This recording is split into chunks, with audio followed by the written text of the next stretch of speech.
This is the Rebel Call channel. Welcome to today's show. I think we're getting to a point where maybe it's time civilians start preparing for not just what's coming, preparing for, we talked about zombie apocalypse, we talked about the legitimate apocalypse, but how about the robot apocalypse? How about the fact that even a story like this where DARPA has released their Manta Ray, their robotic sub hitting the sea, and then we look at some of the stuff that DARPA's already released and told us about. We look at some of the stuff at Boston Dynamics.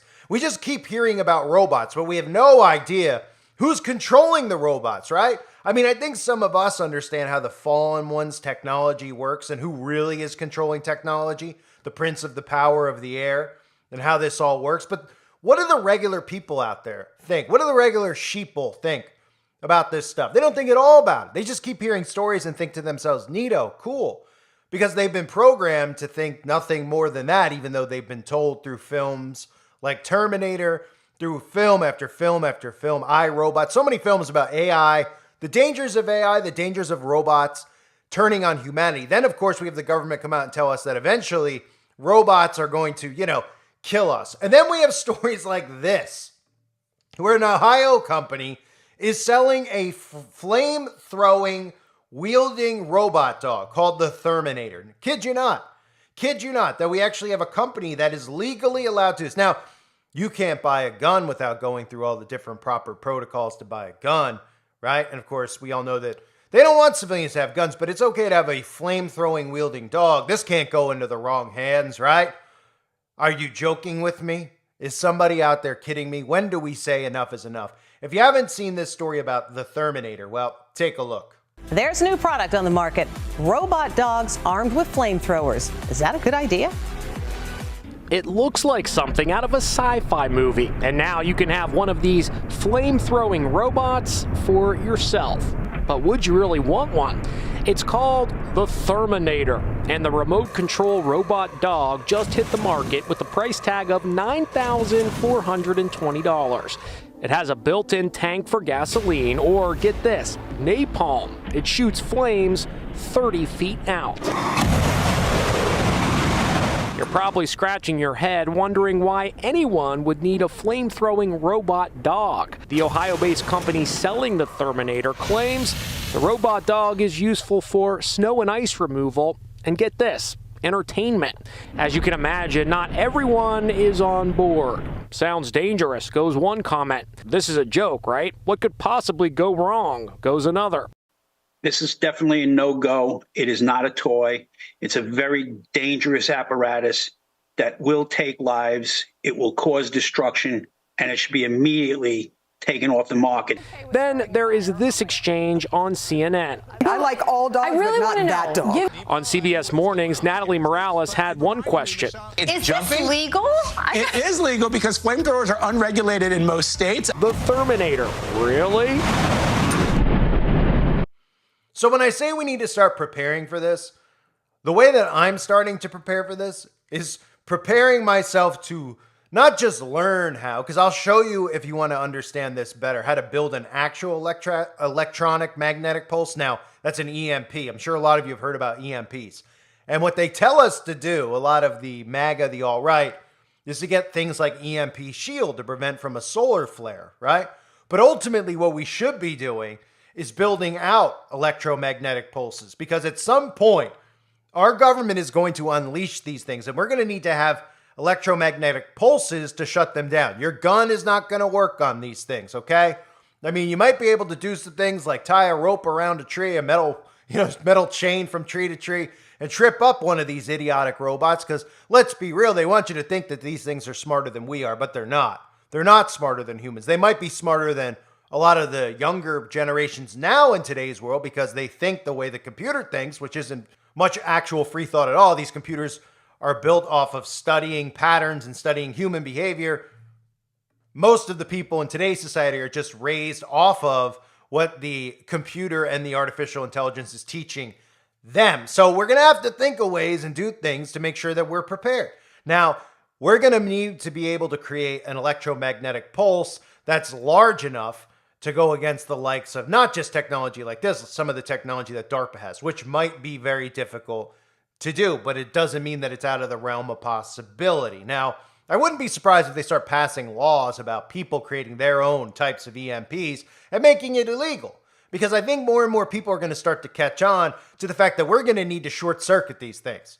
I've heard people talking about the dangers of technology out in the open, but I don't hear anybody thinking about solutions. And the solution, again, isn't going to be getting an assault rifle and shooting the robot. The solution is that we have to short circuit these things. So I'm going to play for you a little clip of just a basic demonstration of how you would actually create an EMP and how it works. Because people out there don't obviously know this stuff because it's not taught to us. It's not told to us.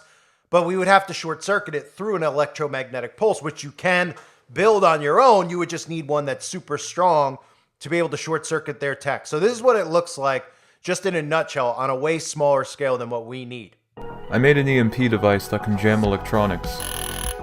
The way this works is that most modern electronic circuits operate within a specific frequency range. When you produce a sufficiently strong electromagnetic pulse, you can disrupt this frequency, causing interferences and damage in a circuit. Several methods you can use to achieve this effect. In my device, a small lithium polymer battery is wired to a safety switch, which then delivers the battery's current to a recharging circuit. The negative end of the recharging circuit then outputs to a trigger switch. When this trigger is pressed, it sends current to the high voltage transformer. This transformer takes the tiny 3.7 volts from the lithium battery and turns it into a much more appropriate voltage of over 10,000. Finally, that voltage is sent across a spark gap, which is placed there to prevent damage, and then into a copper wire coil, which emits the electromagnetic pulse. I designed the case and then printed it on a Markforged 3D printer. I'll leave the STL file for that case in the description below. If any of you plan on making one, any old 3D printer will do. And you don't even have to use this case, you can design it however you want. At the end of the day, it really is just a simple box. Then I laser cut and engraved a cover out of acrylic. I wanted to be able to see all the components from the top view. And I also put in threaded heatset inserts with a soldering iron should I ever need to remove the cover. Unfortunately, my sizing for the holes for the inserts was off, so I actually had to go back, redesign the case, and then print it again. But the second time around it ended up fitting much better. After that, all that really remained was for me to place all the electronics inside and solder all the wires together.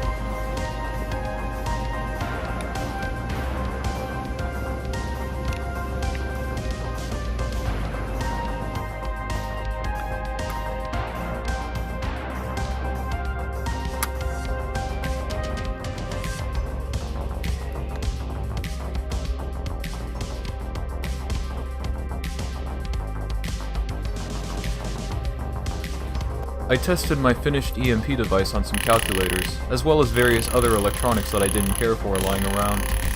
The reason that my phone is unaffected by this electromagnetic pulse is because frankly the device isn't that particularly strong.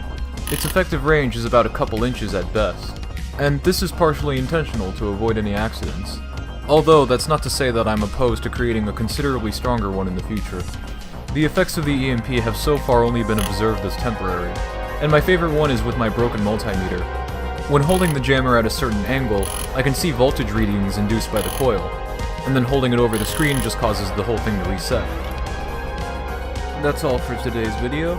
If you enjoyed this, be sure to like, share, and subscribe as I soon will be uploading more regularly again.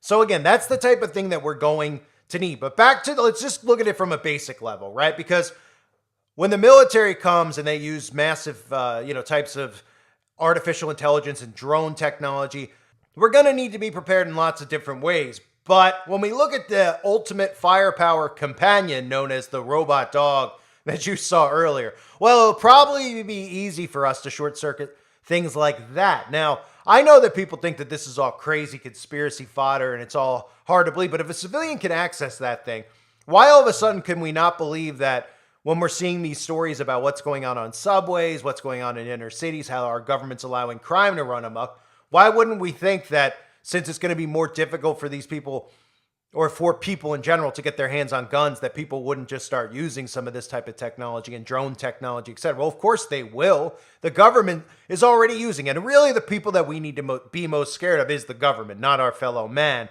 because the people who are out there committing these crimes are all government operatives anyway, or repeat criminals and repeat offenders who you can't harm or arrest yourself, or you'll be deemed racist for trying to stop a crime or trying to stop any type of an assault, et cetera. So this story goes, if you're wondering about how this is legal, it says, what has 4 legs and can breathe fire? Apparently the Terminator, a controversial first ever flamethrower wielding robot dog.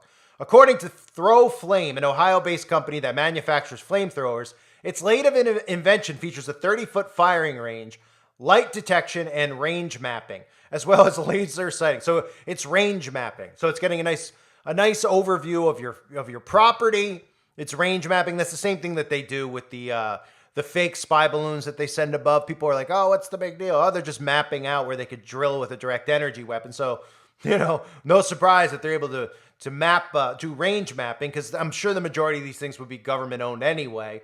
But for just $9,420, and in the absence of a pet dragon, you could have your own fire-breathing best friend of canine appearance. And currently, as of this recording, and I'm sure currently as of this video won't be up in a couple years, that's for sure, because we know the channel won't. But flamethrowers are legal across the U.S., except in one state, Maryland, where they consider it a destructive device. So that's the only state that it's not legal. And in California, residents are required to obtain a permit if they wish to possess a flamethrower. So they would have to get a permit, which I'm sure is easier to get than a license in California. So this is the type of technology they keep telling us about, right? They keep telling us that this exists. They keep telling us the dangers of technology, the dangers of AI. And nobody asks, who is making this? Who is creating it? Who has the authority to unleash this type of stuff out into the world? I mean, there's people who make like certain types of guns, right? Like they cut off the barrel of a shotgun. It's illegal and you're not allowed to sell that, right? I'm sure people have ideas of how to make better guns, stronger guns. That's all illegal. You can't do that. You will go to jail. It's a federal crime, right? Now, why is it illegal? Well, it's illegal not because the civilians, they don't want you to have any type of a weapon that would be able to penetrate through military guard protection or anything like that. So if that's illegal, who's giving these scientists or whoever these dweebs are the authority to not just come up with these ideas, but to actually sell them legally in the United States of America? Does anybody know? Of course they don't, because they don't tell us who these people are. We're supposed to believe it's just coming out of thin air, right? Nobody asked for robots from Boston Dynamic that could do backflips off of 4-story buildings and land on. Nobody's asking for this. But what happens is you live more and more in a society that wants to be entertained and is dumbed down. So when people see that, they don't think about themselves. They feel safe in their home for now.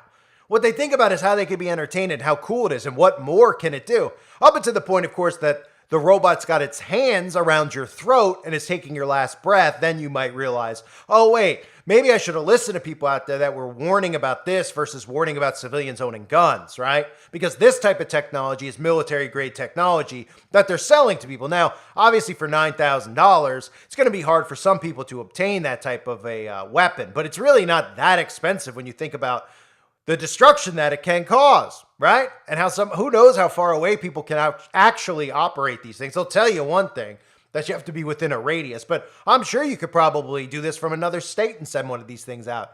If you hook it up the proper way, you hook it up to hook it up to the internet somehow, some way, through Bluetooth somewhere, go through somebody else's route. I mean, sure, there's certain things you could do to operate this incognito, right?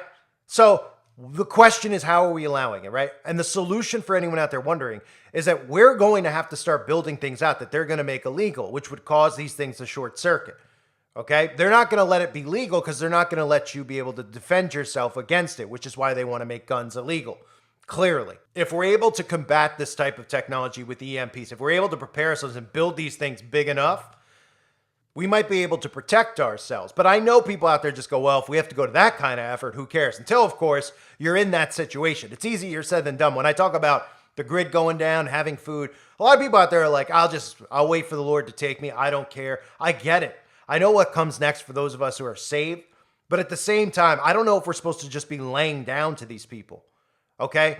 I just don't believe that. I know a lot of Christians, a lot of people follow the channel feel like we're supposed to be laying down.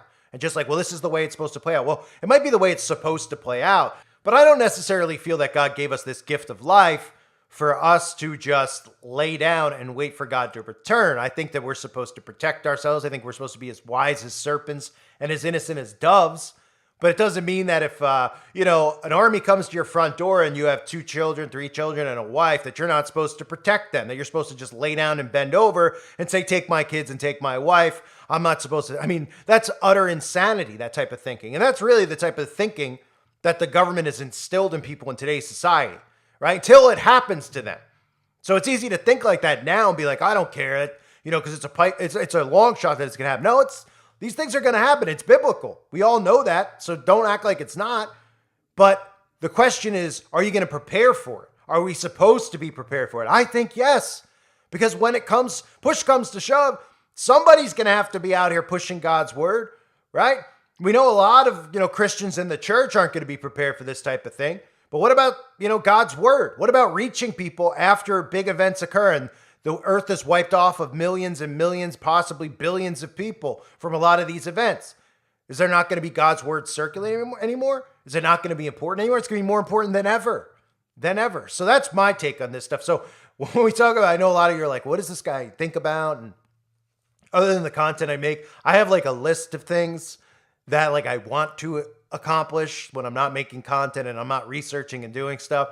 And I do accomplish a lot from that list. But one of the things on there, and it's been on there, is building out a giant EMP. Now, if you're over on the website and you're listening, which I'm sure some of you are, we should probably get something in the forum going with ideas of how strong of an EMP we would have to build to be able to combat even just one thing. Now, I know the thing at sea is a bit of a pipe dream, but think about some of the drones in the sky that they're going to be using. We could short circuit those things. You hear all the stuff going on over in Israel and Palestine. I mean, you see some of the footage is obviously manipulated, but our military is using drone technology. And so is Israel's military, which is really the world military, the world government. Okay. That's the type of technology you're going to use on us, including direct energy weapons. There's ways to combat this stuff.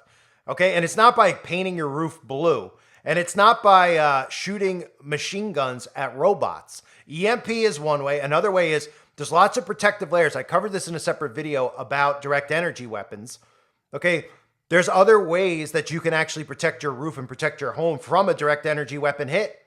So while that seems like the frequency of that is you can't defend yourself. You can actually, if you actually insulate your home with it, insulate your roof with it. And it's not by painting your roof blue, because they could program those things to target whatever specific color they want. It could be red, it could be yellow. It doesn't matter. They could change it. So for all the MAGA people like, well, we're all going to paint our roofs blue. Okay, well, if they're planning a direct energy weapon, they could tell Oprah and all these people to paint their roofs yellow a month before, or it's coming in the summer, make sure your roof's yellow, and just keep doing it, right? So we know how the weapons work, and we know that, yeah, it can target specific colors, but there are things that can be used thermally to protect yourself, your home, your property, your family from the stuff that they plan on using. They just don't want you to think that we have any type of a chance, but we have more numbers than they do. So I wouldn't be surprised in the future we hear a bill pass about EMPs. And I don't even know, how they would word it, but people out there wouldn't care because they wouldn't have a clue. They'd be like, oh yeah, I don't want somebody to use that thing and walk up to me. I mean, maybe they'll make like propaganda and they'll say like people are walking on the streets, walking up to people with EMPs because they heard a certain YouTube channel talk about it, even though it doesn't get any views anymore. And they walk up to them and they touch their pocket with it. And now their phone's shorted, their computers are short. Now they can't use their technology anymore. And people are like, oh yeah, that's worse than somebody getting shot. That's the worst thing possible. We should definitely ban that. I wouldn't be surprised. They could do basic propaganda like that and these people will ask for it. So keep those things in mind. I just wanted to do a rant about it. Every day when I see these stories like coming out from DARPA, coming out from other militaries around the world, which is really all the global world order militaries, the technology they have with these robots, it's not that they have it, and it's not that I look at it and I go, oh my gosh, they're going to kill us with it. It's the fact that we're allowing them to make these things and nobody's held accountable. Just like the stuff they say with AI, right? Oh, AI is going to wipe humans up. Oh, really? Okay, well, how about tell us right now who's building this that's going to wipe off humans and we're going to arrest them. Instead they just go, yeah, they're going to kill off humans, and we all just sit back and go, oh, okay, yeah. Okay. Hey, wait, like this guy doesn't think that men can have babies. I want him to lose his free speech. That's what they care about. It's unbelievable. Truly, truly is. The technology is overwhelming, but there are solutions. There are ways around it. If we think these things out and figure out ways to even all unite in a certain place. I mean, I know that's, a lot to take in. I know a lot of people are like, until it happens. That's all I'm saying. Until this stuff goes down and we're in the middle of it, then we'll go, yeah, I should have probably done that. I probably should have prepared for that. You might feel stupid, like if you have a bunch of food stored up right now. I've had food for years, right? And I don't walk by the food and go, yeah, I guess that was a waste of money. It's food. At some point, I mean, if 20 years go by and crap hasn't hit the fan, I could just buy more and eat that. I mean, that's a lot of food, right? If you have a couple months worth of food. Probably cheaper to get survival food at this rate than what the food at the grocery store is costing. So don't feel, there's nothing bad about preparing, even if you feel like, hey, I did this 5 years ago, nothing's happened since. Yeah, until it happens, then you'll be like, oh yeah, I'm glad I did that 5 to 10 years ago. I'm glad I prepared my property this way or that way, or prepared my home, or prepared my cupboard, or stored this there. So those are the things, and this is the type of thing we need to think about and keep in mind. And an EMP is something I never really hear anybody talk about. And again, I get it, that it's going to take a really strong pulse to stop some of this DARPA technology. But it doesn't mean it's out of the realm of possibility if we get our minds together and think about it. They're getting their minds together, their demonic minds together to think about the things they could do to us and how they could do it to us. And so why couldn't we counteract it? We're humans. They might be the fallen ones, a lot of these things that are creating this type of stuff, but I think we're smart enough to outsmart them. That's just my take on it. I thank everybody for being here. Watch out for a Terminator coming to a town near you. God bless all of you as always and your families.